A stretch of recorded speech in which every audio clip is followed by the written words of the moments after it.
All, कैसे हैं आप सब। आशा करती हूँ आप सभी बहुत अच्छे होंगे।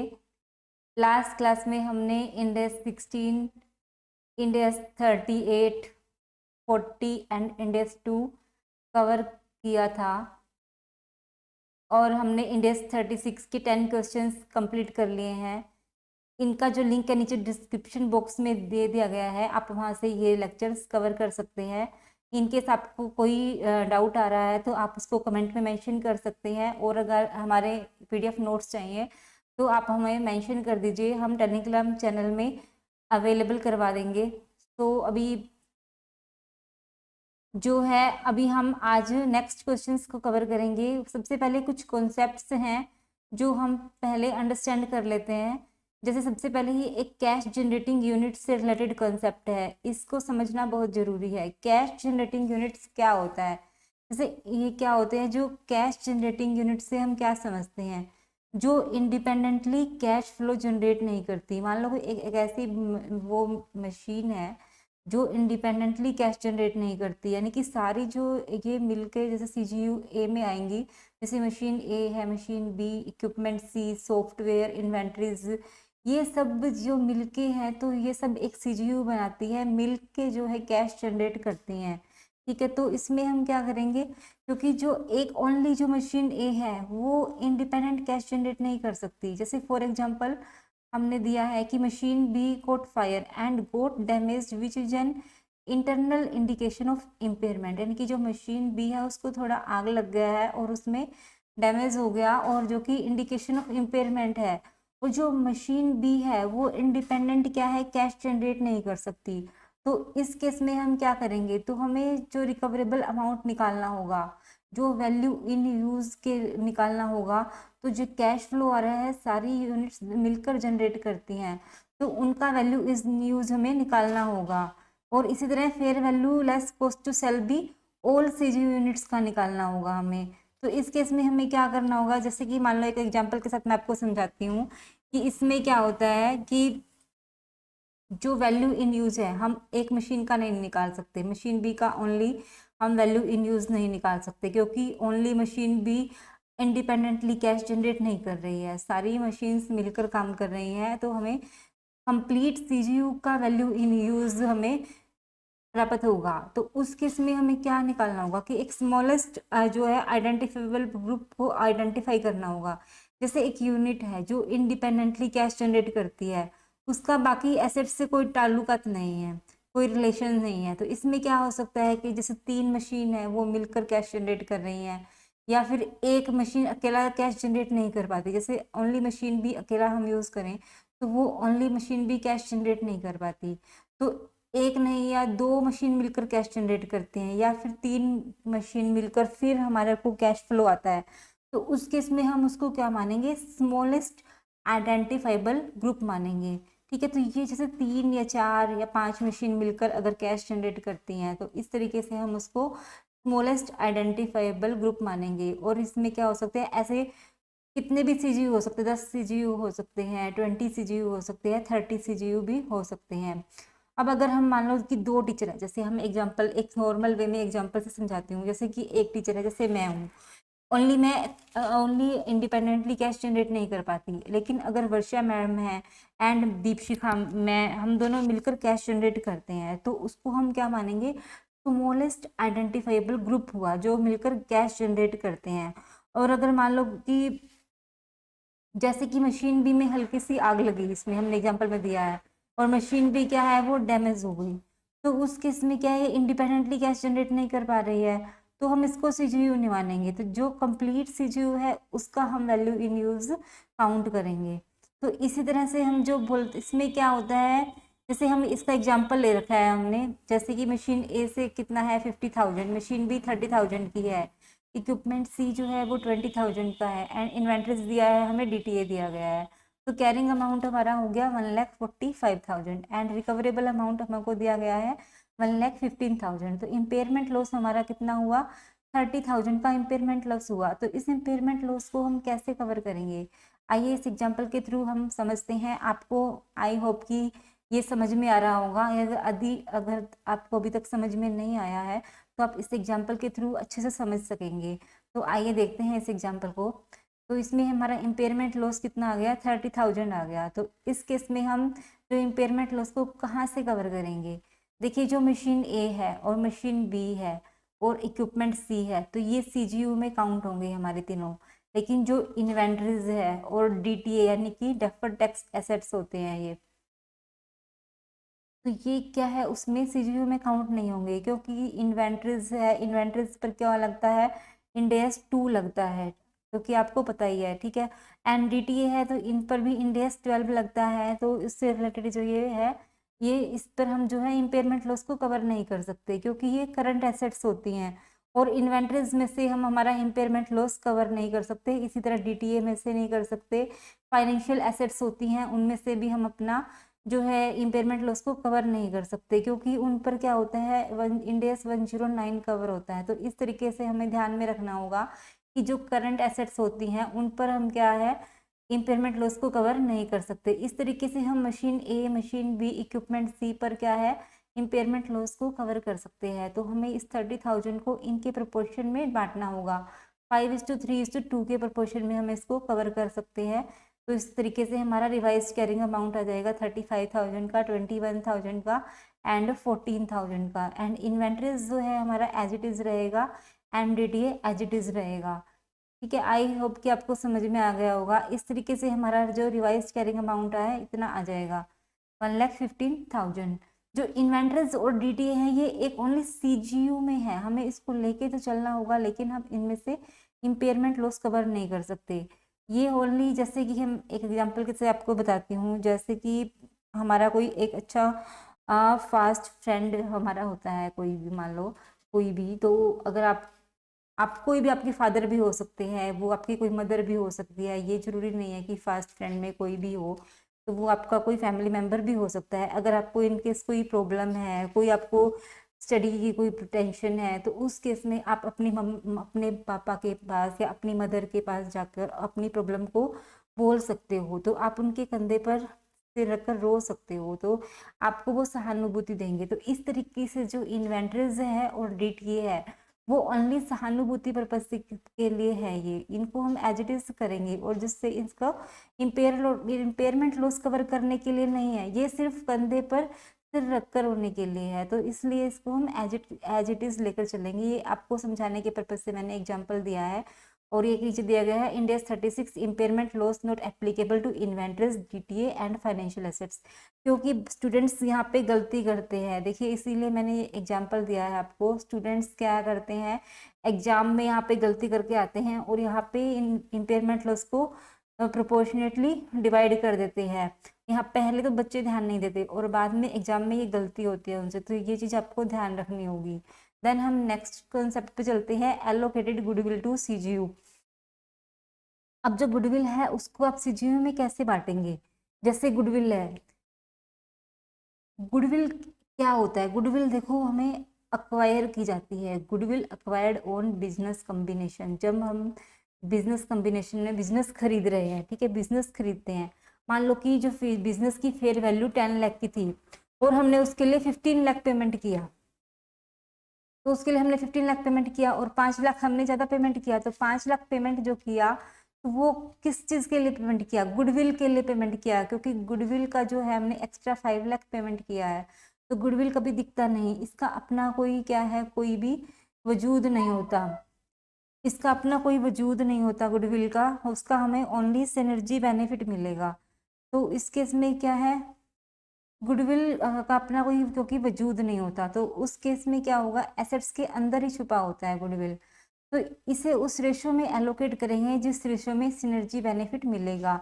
आप मार्केट के में जाकर ये नहीं बोल सकते कि मेरा गुडविल कितने का लोगे, क्योंकि आप गुडविल को अलग से नहीं बेच सकते। जो गुडविल है वो एसेट्स के साथ अपने आप बिकता है, आप उसको ओनली गुडविल को नहीं बेच सकते। जब आप अपनी एसेट्स को बेचोगे तो उसके साथ ही गुडविल बिकता है। तो गुडविल को इसीलिए हम अलग से डेप्रिशिएट भी नहीं कर सकते। जब आप गुडविल को ओनली अलग से बेच नहीं सकते, तो इसीलिए गुडविल को अलग से डेप्रिशिएट भी नहीं कर सकते। ये चीज़ आपको ध्यान रखनी होगी। तो यहाँ पर हमारा जो है, देखिए यहाँ पे इस केस में हमारा जो गुडविल है वो 2,90,000 का गुडविल आया है हमारा। इसमें जो हमारा कैरिंग अमाउंट है 9,90,000 है, एंड इस तरीके से जो हमारा रिकवरेबल अमाउंट है 7 लाख है। तो गुडविल जो इम्पेयरमेंट लॉस है यहाँ पे हमारा 2,90,000 आया इम्पेयरमेंट लॉस।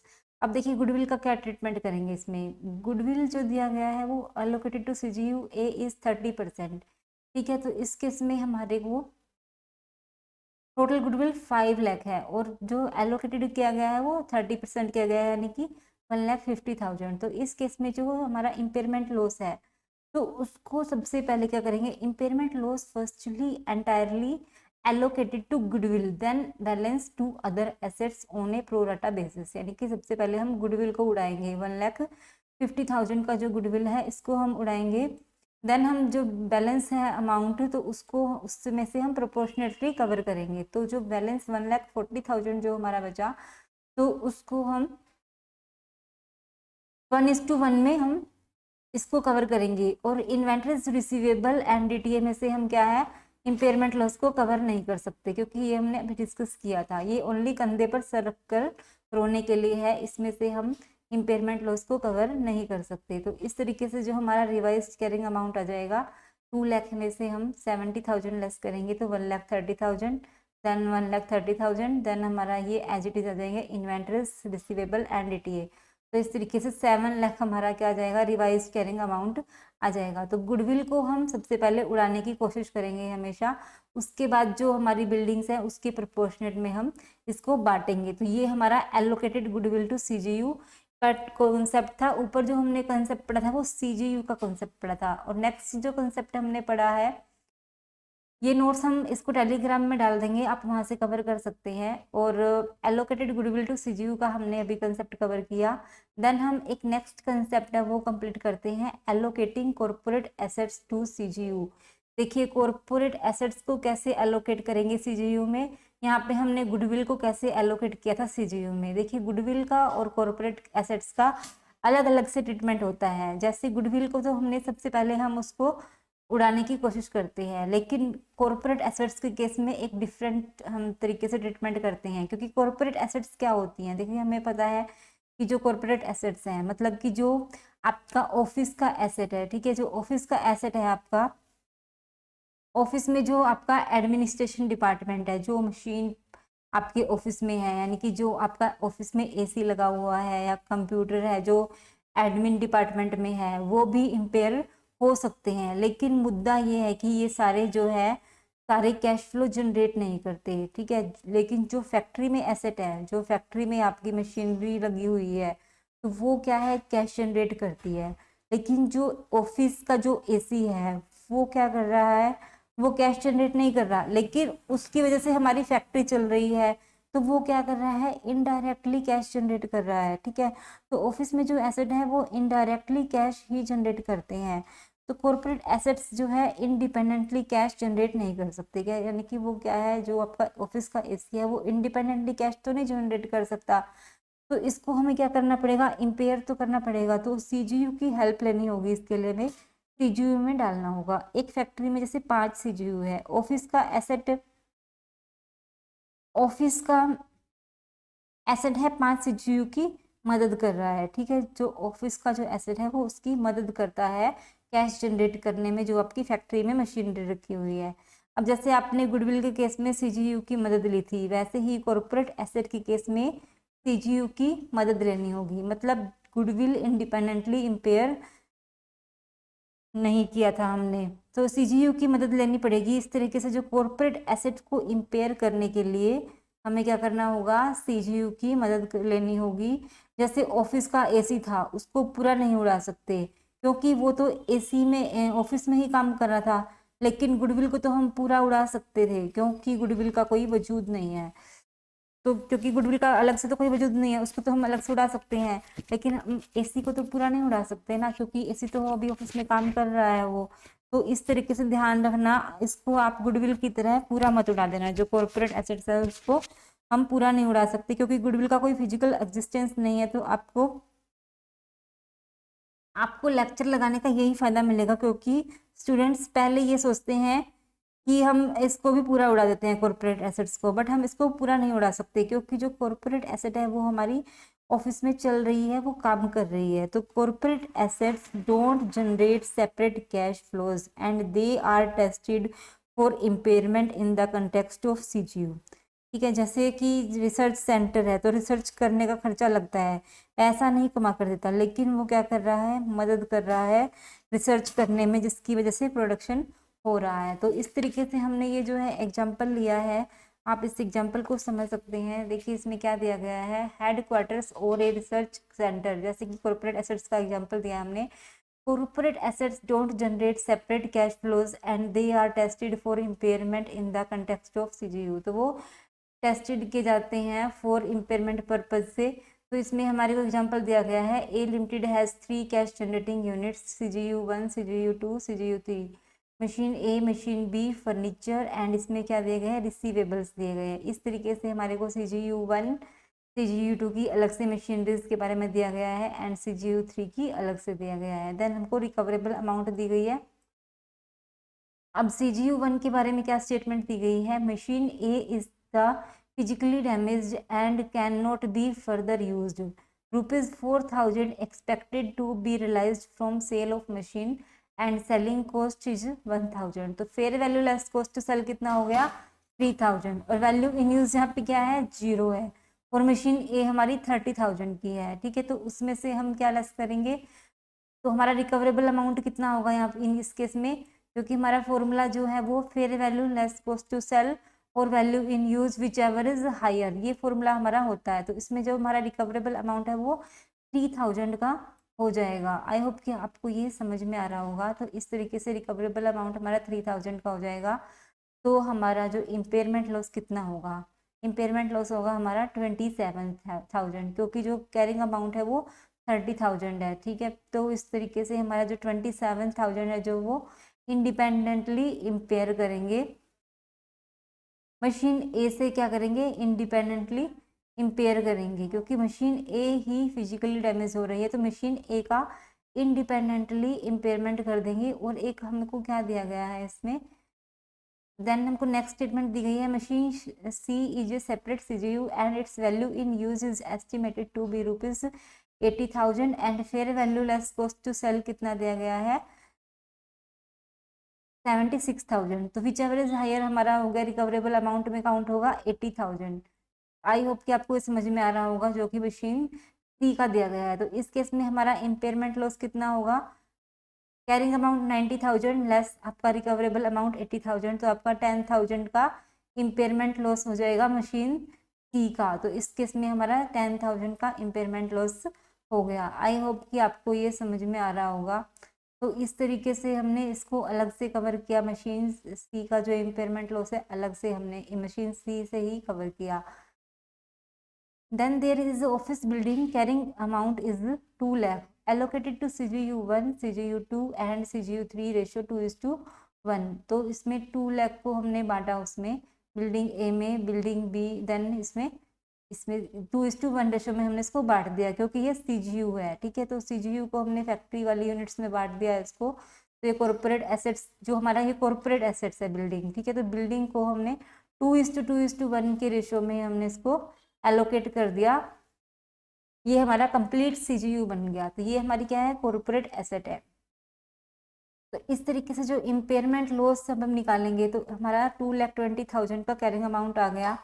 और जो हमारा इसमें हमको रिकवरेबल अमाउंट हमको दिया गया है 1,70,000, 1,40,000 एंड 1,40,000।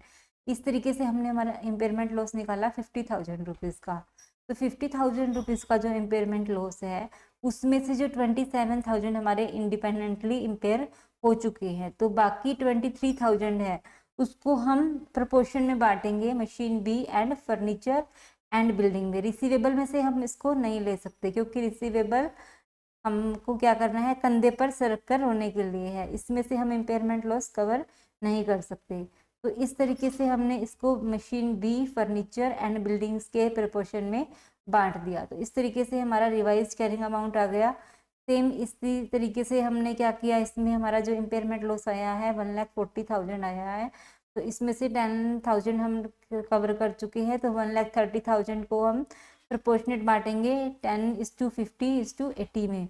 तो इस तरीके से जो हमारा आ गया रिवाइज्ड कैरिंग अमाउंट आ गया। इसी तरीके से जो इम्पेयरमेंट लॉस है वो 60,000 है।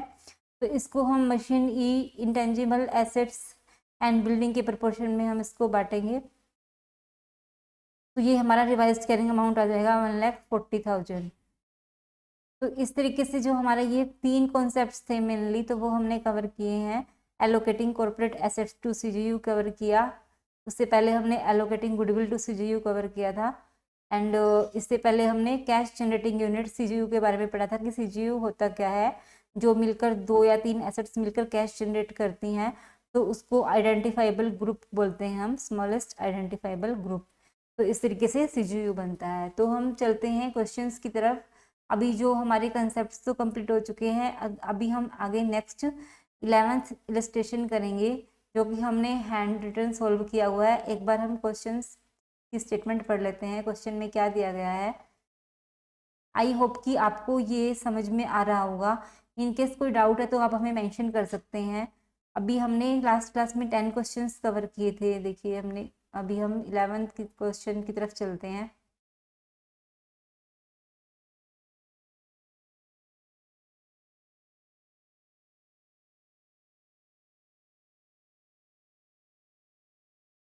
ये एक अच्छा क्वेश्चन है, आप एग्जाम पर्पज से इम्पोर्टेंट मार्क कर सकते हैं।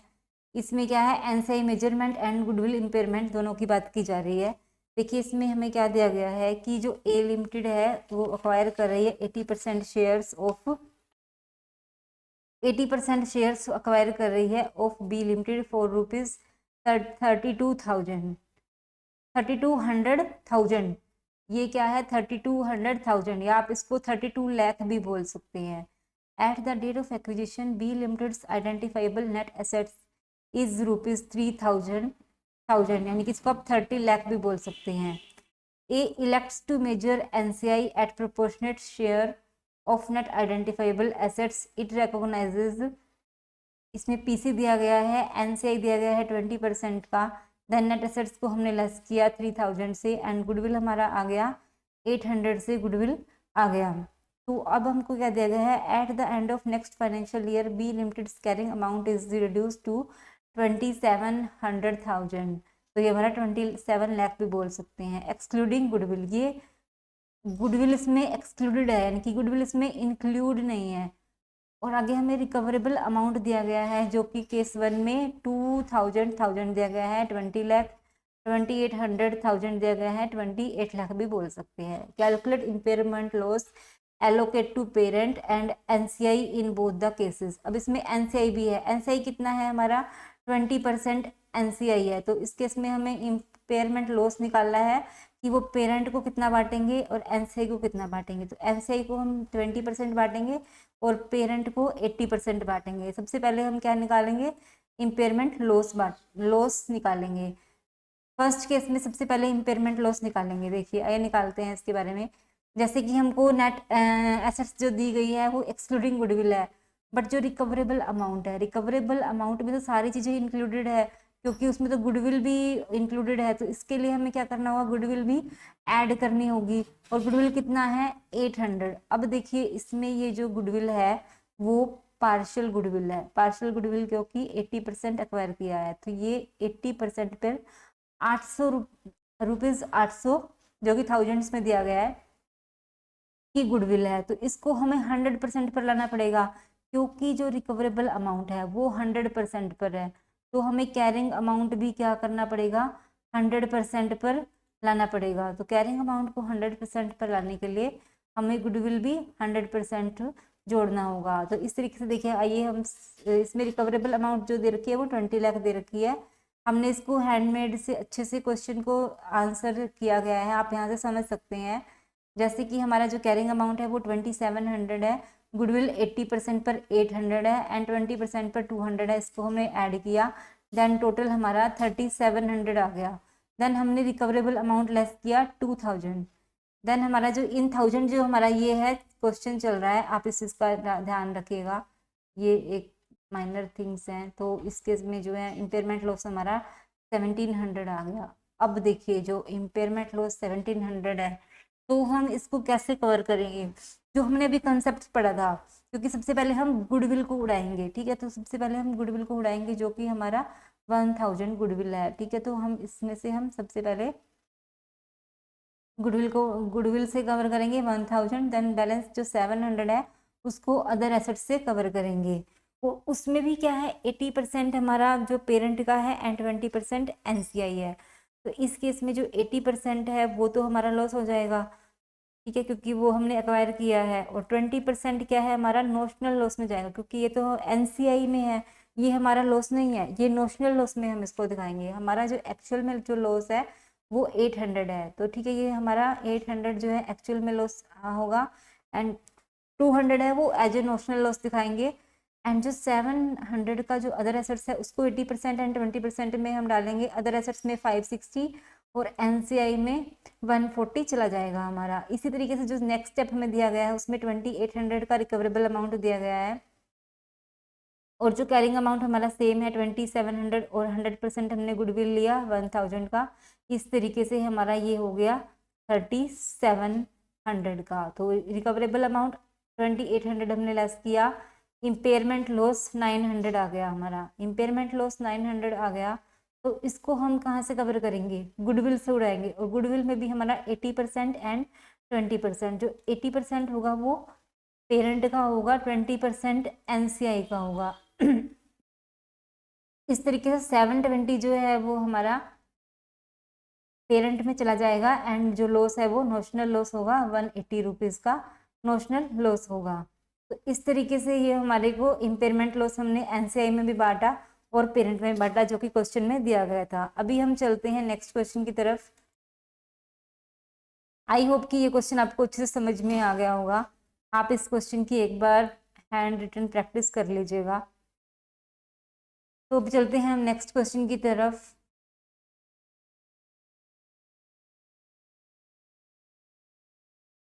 ये एक सिंपल क्वेश्चन है, from the following details of an asset find out impairment loss and its treatment. तो इम्पेयरमेंट लॉस निकालना है, then current year depreciation for the year end, current year का डेप्रिसिएशन निकालना है। तो कॉस्ट ऑफ एसेट्स कितनी है, 56 लाख है, यूजफुल लाइफ 10 ईयर्स है, सेल्वेज वैल्यू नील दे रखा है, and carrying value at the beginning of the year 27.30, and then remaining useful life 3 years, recoverable amount at the beginning of the year 12 lakh. तो carrying amount में से हम recoverable amount less करेंगे, तो 27.30 में से रिकवरेबल अमाउंट लेस करेंगे तो 15.30 लाख का जो है इम्पेयरमेंट लॉस आ जाएगा। तो इम्पेयरमेंट लॉस को हम कैसे कवर करेंगे, यहाँ पे देखिए 14 लाख का अपवर्ड रिवैल्यूएशन दिया है हमें, तो अपवर्ड रिवैल्यूएशन 14 लाख का दिया गया है। तो 1.30 इसमें आएगा हमारा प्रॉफिट एंड लॉस में चला जाएगा, और जो 14 लाख है वहाँ ये हम अपवर्ड रिवैल्यूएशन सरप्लस से कवर कर लेंगे, ठीक है। तो 14 लाख हम कवर कर लेंगे, और बैलेंस 1.30 है वो हम प्रॉफिट एंड लॉस में डाल देंगे। तो इस तरीके से जो है हमारा रिवाइज्ड कैरिंग अमाउंट कितना आ जाएगा, 12 लाख हमारा रिवाइज्ड कैरिंग अमाउंट आ जाएगा। देखिए कैसे आएगा, जो रिवाइज्ड कैरिंग अमाउंट हम कैसे निकालेंगे, जो हमने लास्ट क्लास में भी किया था, carrying amount less impairment loss. तो रिवाइज कैरिंग अमाउंट हमारा आ जाएगा, इम्पेयरमेंट लॉस लेस कर देंगे। कैरिंग अमाउंट हमारा कितना था, 27.30 हमारा कैरिंग अमाउंट था, और इम्पेयरमेंट लॉस कितना था, 15.30। इम्पेयरमेंट लॉस हमारा 15.30 है। इस तरीके से जो हमारा रिवाइज कैरिंग अमाउंट आ गया वो 14 लाख का जो है वो, नहीं सॉरी 12 लाख का, जो 27.30 में से 15.30 आप प्लस करोगे तो आपका 12 लाख के आ जाएगा, रिवाइज्ड कैरिंग अमाउंट आ जाएगा। तो इसको हम रिमेनिंग यूजफुल लाइफ में डेप्रिशिएट कर सकते हैं 3 ईयर्स में, जो कि 4 लाख पर एनम जो आपका एनुअल डेप्रिशिएशन होगा। और यहाँ पे सैलवेज वैल्यू जो है वो नील दी गई है। तो इस तरीके से जो है हमारा ये इम्पेयरमेंट लॉस हमने निकाला, रिवाइज्ड कैरिंग अमाउंट निकाला जो कि हमें क्वेश्चन में पूछा गया था, एंड करंट ईयर का डेप्रिसिएशन हमने निकाला रिवाइज्ड कैरिंग अमाउंट के बेस पर। जो है रिवाइज्ड कैरिंग अमाउंट 12 लाख का हमारा आया। तो इसको रिमेनिंग यूजफुल लाइफ 3 ईयर्स में बांटेंगे हम। चलिए नेक्स्ट क्वेश्चन की तरफ हम चलते हैं। इसमें क्या पूछा है, Venus limited has an asset which is carried in balance sheet on 31st March 2001 at rupees 500 lakh। तो कैरिंग अमाउंट 500 लाख का है, वैल्यू इन यूज 400 लाख की है, fair value less cost to sell is 375 lakh. तो विच एवर इज हायर को हम recoverable amount मानते हैं, तो 400 लाख को हम रिकवरेबल अमाउंट मानेंगे। और कैरिंग अमाउंट हमारा कितना है 500 लाख, कैरिंग अमाउंट 500 लाख का दिया गया है। तो इस तरीके से जो 100 लाख का वो आएगा इम्पेयरमेंट लॉस हमारा आ जाएगा। आई होप कि आपको समझ में आया होगा, क्योंकि क्वेश्चन में इम्पेयरमेंट लॉस ही पूछा था। देन जर्नल एंट्रीज पास करने के लिए बोला है इम्पेयरमेंट लॉस की, तो लॉस को हम डेबिट करते हैं।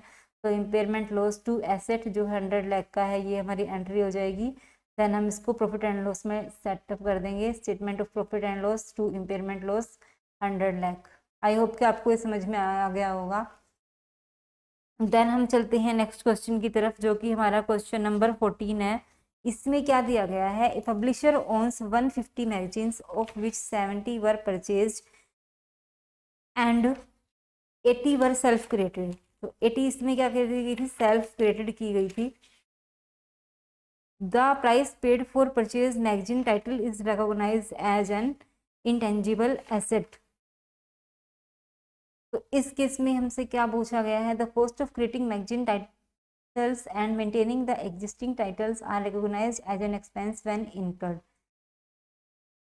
Then cash flows from direct, cash flows कहाँ से आ रहा है, cash flows from direct sales and advertising are identifiable for each magazine title.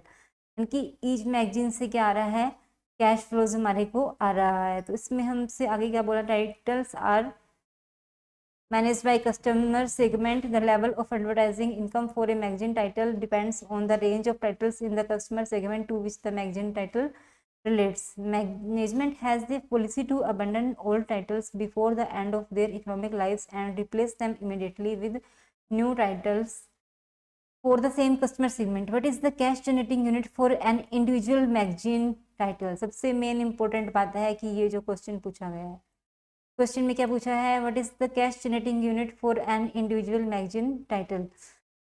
तो हर इंडिविजुअल मैगजीन है वो अलग से कैश जनरेट कर रही है।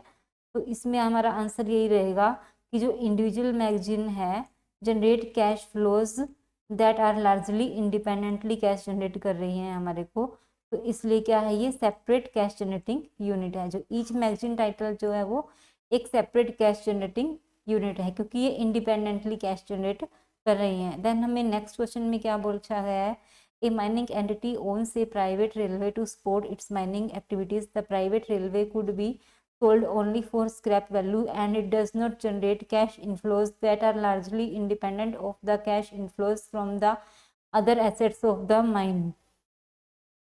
तो देखो इसमें क्या बोला कि does not generate cash inflows independently। तो इसको हम आगे क्या पूछा गया है, should the entity determine the recoverable amount for the private railway और for the mining business as a whole. तो इंडिपेंडेंटली कैश जनरेट नहीं कर रही, तो इसमें हम क्या मानेंगे, the mining business as a whole को हम क्या मानेंगे, कैश जनरेटिंग यूनिट मानेंगे। तो आगे हमें जो क्वेश्चन दिया गया है, ए बस company provide services under contract with A municipality that requires minimum service on each of 7 separate routes. Assets devoted to each route and the cash flows from each route can be identified separately। तो क्या है, separately identify की जा सकती हैं। One of routes operates at a significant loss, should the company determine the recoverable amount for an individual asset और for a cash generating unit. तो cash generating unit for each route is the bus company as a whole. तो जो बस company है वो क्या है, cash generating units है, जो उसके अंडर में बसें चल रही हैं अलग अलग रूट्स में। तो जो बस कंपनी है उसको हम कैश जनरेटिंग यूनिट मानेंगे।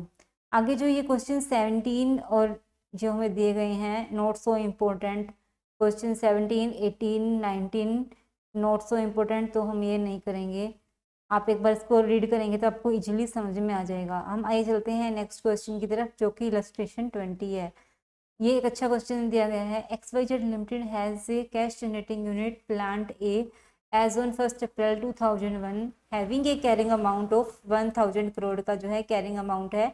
Plant A was acquired under a business combination and goodwill जो है वो 200 करोड़ है, वाज एलोकेटेड टू इट। तो गुडविल हमारा 200 है, जो आइडेंटिफाइबल एसेट है जो हमारा वो 1000 का दिया गया है। It is depreciated on straight line basis पर इसको डेप्रिशिएट किया गया है। Plant A has a useful life of 10 years with no residual value. तो यूजफुल लाइफ 10 ईयर्स की है, तो इसको ऑन 31 मार्च 2002 यानी कि 1 साल के बाद हम इसको डेप्रिशिएट करेंगे 10 ईयर्स की यूजफुल लाइफ के अकॉर्डिंग। 100 का आपका ये जो आएगा डेप्रिशिएशन आएगा 10 ईयर्स में इसको एलोकेट करेंगे। तो उस तरीके से जो हमारा कैरिंग अमाउंट आ गया 900 का आ जाएगा 1 साल के बाद। और जो हमारा गुडविल है वो एज इट इज रहेगा। देखिए गुडविल को आप डेप्रिशिएट नहीं कर सकते अलग से, क्योंकि गुडविल को आप अलग से बेच नहीं सकते, तो गुडविल को आप डेप्रिशिएट भी नहीं कर सकते। ओनली हम आइडेंटिफाइबल एसेट्स को अलग से डेप्रिशिएट कर सकते हैं। तो इस तरीके से 1100 का हमारा टोटल कैरिंग अमाउंट आ गया। आगे हमें जो रिकवरेबल अमाउंट दिया गया है वो 600 करोड़ का दिया गया है। तो 600 करोड़ का रिकवरेबल अमाउंट दिया गया है, तो 500 करोड़ का क्या होगा, इम्पेयरमेंट लॉस हो गया हमारा। ठीक है, तो आई होप कि समझ में आ रहा होगा आपको। तो उसके बाद इसको क्या पूछा है, calculate the impairment loss on plant A. तो हमारा इम्पेयरमेंट लॉस 500 का आ गया। तो अब हम इसको एलोकेट कैसे करेंगे, सबसे पहले हम इसको कहाँ से उड़ाएंगे, गुडविल से उड़ाएंगे, जो कि हमारा गुडविल है वो 200 का है। ठीक है, तो सबसे पहले हम इसको गुडविल से उड़ाएंगे। जो बाकी 300 रुपीज़ का है, 300 करोड़ का है, वो हम आइडेंटिफाइबल एसेट से कवर करेंगे, जो कि हमारी 900 करोड़ की थी। तो उसके बाद जो हमारा 300 करोड़ हम इससे कवर करेंगे, तो बाकी हमारा कितना बचेगा, 600 करोड़ हमारा बचेगा। Carrying amount after impairment loss 600 crore का बचेगा। आई होप कि आपको ये समझ में आ गया होगा। देन चलते हैं नेक्स्ट क्वेश्चन की तरफ।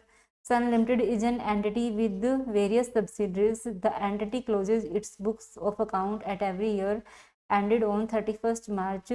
On 1st July 2001, Sun Limited acquired an 80% interest in Pluto Limited. Details of the acquisition were as follow.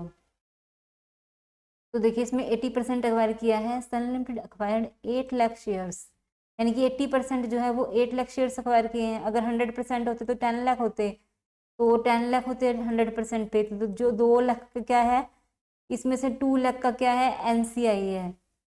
I hope कि आपको ये समझ में आ रहा होगा। तो ये हमारा 10 लाख होते, एक बार इसको अच्छे से लिख देती हूँ कहीं आपको कोई कंफ्यूजन ना हो। जो 10 लाख है हमारे शेयर्स होते, उसमें से 8 लाख हमने एक्वायर कर लिए सन लिमिटेड ने। उसमें से जो 2 लाख है वो 2 लाख का क्या आएगा, एनसीआई आएगा। ठीक है, तो 2 लाख का एनसीआई आएगा। अब इसमें से देखो आगे क्या बोला है, bye issuing 2 equity shares for every 5 acquire, यानी कि 5 के बदले में 2 शेयर्स इशू किए हैं सन लिमिटेड ने प्लूटो लिमिटेड को। The fair value of Sun limited shares was ₹4 per share. तो हम 8 लाख को हम क्या करेंगे, 8 लाख का 2/5 करेंगे और उसको मल्टीप्लाई करेंगे 44 रुपीज़ 4 से, क्योंकि उसकी शेयर की वैल्यू 4 थी। तो इस तरीके से हम करेंगे। And fair value of Pluto share was 1.40 पर शेयर। आगे क्वेश्चन पढ़ लेते हैं एक बार, बाद में इसको सोल्व करेंगे। Cost of issue were 5% on share and Sun limited incurred further legal and professional cost of ₹1 lakh that directly related to the acquisition. तो जो हमारी कॉस्ट ऑफ एक्विजिशन है और जो प्रोफेशनल या लीगल कॉस्ट होती हैं वो इस शेयर्स की जब एक्विजिशन करते हैं तो उसमें कंसिडर नहीं होती, उसमें हम इनको इंक्लूड नहीं करते। तो ये हम अलग से प्रॉफिट एंड लॉस में डाल देते हैं। तो आगे हमें दिया गया है fair values of the identifiable net assets of Pluto limited at 1 July 2001 were measured at 1.3 million. तो नेट एसेट्स कितने की दी गई है, 1.3 मिलियन की। Sun limited initially measured the non controlling interest in Pluto limited at fair value. They used the market value of a Pluto Limited share for this purpose. No impairment of goodwill arising on the acquisition of Pluto Limited was required at 31st March 2002 और 3। तो कि impairment of goodwill नहीं होगा उसमें on to 31st March 2002 और 2003। तो आगे हमें देखिए आगे क्या दिया गया है।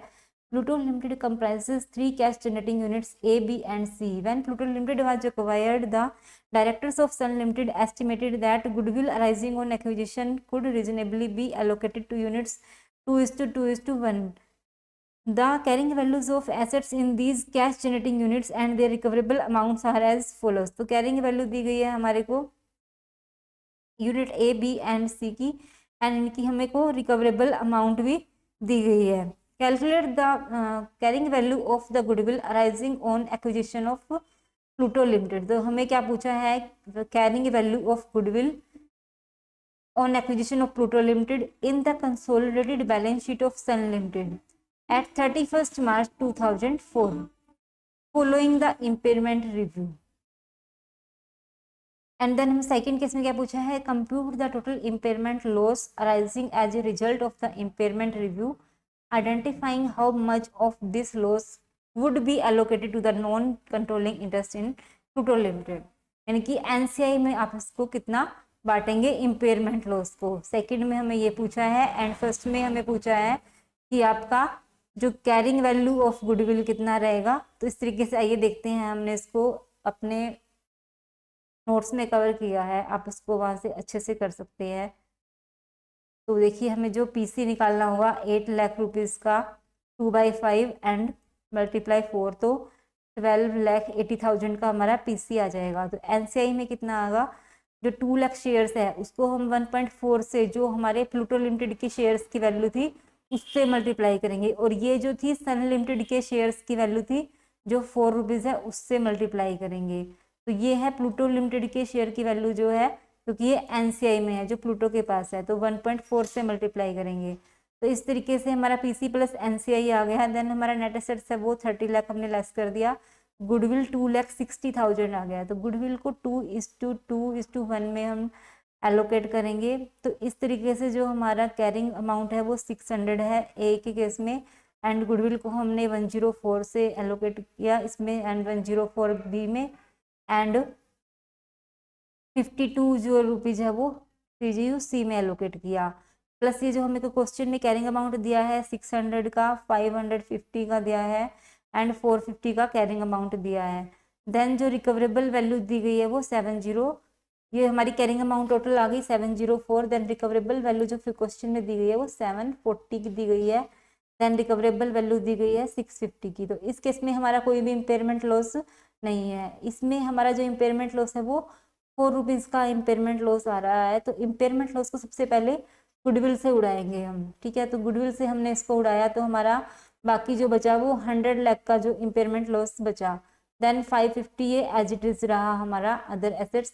टोटल कैरिंग अमाउंट हमारा हो गया 650 लाख का हो गया। और इस तरीके से यूनिट सी में जो हमारा रिवाइज रिकवरेबल अमाउंट है वो 400 लाख का है। तो इम्पेयरमेंट लॉस हमारा 102 का हो गया।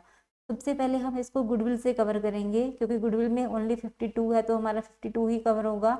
देन जो बैलेंस है हमारा वो 50 लाख कहाँ से होगा, अदर एसेट से। तो रिवाइज कैरिंग अमाउंट हमारा 400 आ गया। तो इस तरीके से हमारा जो टोटल कैरिंग अमाउंट आ गया वो 400 का आ गया। तो इस तरीके से हमने रिवाइज कैरिंग अमाउंट कैलकुलेट किए। देन सेकंड केस में हमसे टोटल इम्पेयरमेंट लॉस जो एनसीआई में बांटेंगे वो पूछा है। तो टोटल इम्पेयरमेंट लॉस हमारा कितना हुआ, देखिए इसमें फर्स्ट केस में हमारा कोई इम्पेयरमेंट लॉस नहीं था। देन जो यूनिट बी है उसमें हमारा इम्पेयरमेंट लॉस है वो 4 रुपीज़ का है, एंड यूनिट सी में जो इम्पेयरमेंट लॉस है वो 102 का है। तो टोटल इम्पेयरमेंट लॉस हमारा 106 का हो गया। तो एनसीआई में कितना इसको बांटेंगे, 20% जो है वो एनसीआई में डालेंगे। तो इस तरीके से 106 का 20% ₹21.2 जो है वो हमारा एनसीआई में चला जाएगा इम्पेयरमेंट लॉस। तो इस तरीके से ये क्वेश्चन हमने बहुत ही अच्छे से इसको फ्रेम किया है अपने नोट्स में। आप यहाँ से इसको कॉपी कर सकते हैं या अपने नोट्स को डाउनलोड कर सकते हैं टेलीग्राम चैनल से। एंड ये थोड़ा क्वेश्चन जो बुक में दिया गया है थोड़ा इसकी आप ड्राफ्टिंग समझ सकते हैं, तो एक बार आप समझ लीजिएगा। ये हमारा जो क्वेश्चन 11 इंपॉर्टेंट था, अभी आज केस में हमने जो क्वेश्चंस कवर किए हैं वो 11 to 21 तक क्वेश्चन कवर किए हैं। और प्लस ये जो हमारा बहुत इंपॉर्टेंट क्वेश्चन है जो इलस्ट्रेशन 21 है वो बहुत इंपॉर्टेंट मार्क कर लीजिएगा आप इसको। और आप इसको एक बार हैंड रिटन प्रैक्टिस करेंगे तो आपको समझ में आ जाएगा।